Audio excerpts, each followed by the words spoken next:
पापा, रात के 10 बज चुके हैं। हैरान परेशान सा हेमंत बार बार घड़ी की तरफ देखता है, फिर अपने मोबाइल की स्क्रीन को देखता है और उम्मीद करता है कि अभी नैना का फोन आएगा और वो उसे बता देगा कि पापा सब ठीक है, मैं घर पहुंच रही हूँ। बिन माँ की बेटी जिसे उसकी माँ उसके जन्म के 12 दिन बाद छोड़कर न जाने कहाँ चली गई थी। बेटी को पालना हेमंत के लिए बहुत कठिन रहा था। शर्मसार होकर वो अपना शहर छोड़कर इस अजनबी शहर में आ बसा था। एक प्राइवेट यूनिवर्सिटी में केमिस्ट्री के ट्यूटर का जॉब कर जिंदगी जैसे तैसे गुजार रहा था।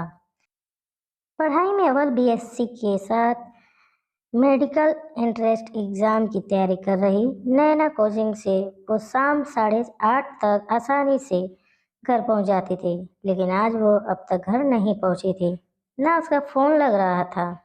हेमंत एक चक्कर कोचिंग का भी लगाया था, लेकिन वहाँ चौकीदार के अलावा कोई न मिला। वो वापस घर आ गया था। बहुत सारी अनजान आशंकाएं उसके मन में घर करती जा रही थी। कहीं वो किसी गलत संगत में ना पड़ गई हो, कहीं किसी ने उसके साथ कुछ बुरा न कर दिया हो, कहीं उसकी स्कूटी का एक्सीडेंट ना हो गया हो, कहीं वो किसी अस्पताल में एडमिट ना हो। लेकिन किस अस्पताल में जाए उसे पता नहीं था।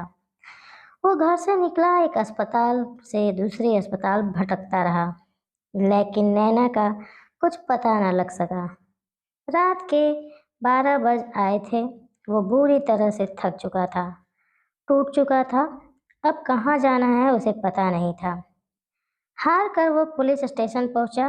वहां मौजूद हवलदार ने सलाह दी, घर जाकर आराम करो, तुम्हारी लड़की आ जाएगी।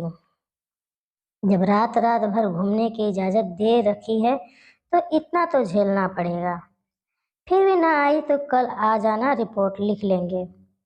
पूरी तरह टूटा हुआ हेमंत घर चल पड़ा। उसे घर जाने की कोई जल्दी नहीं थी।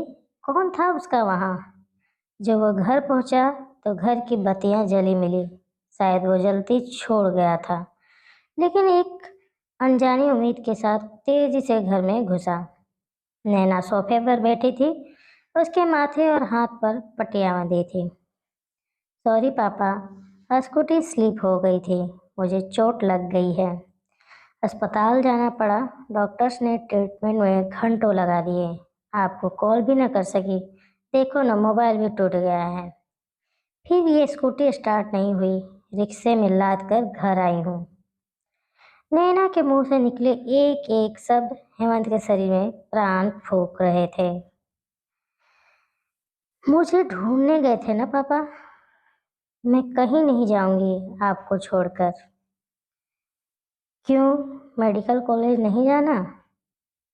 हेमंत ने उसके सिर पर हाथ फेरते हुए पूछा। वहां तो पक्का जाना है पापा। कुछ खाएगी? हेमंत ने पूछा। कुछ भी ले आओ पापा, बहुत भूख लगी है।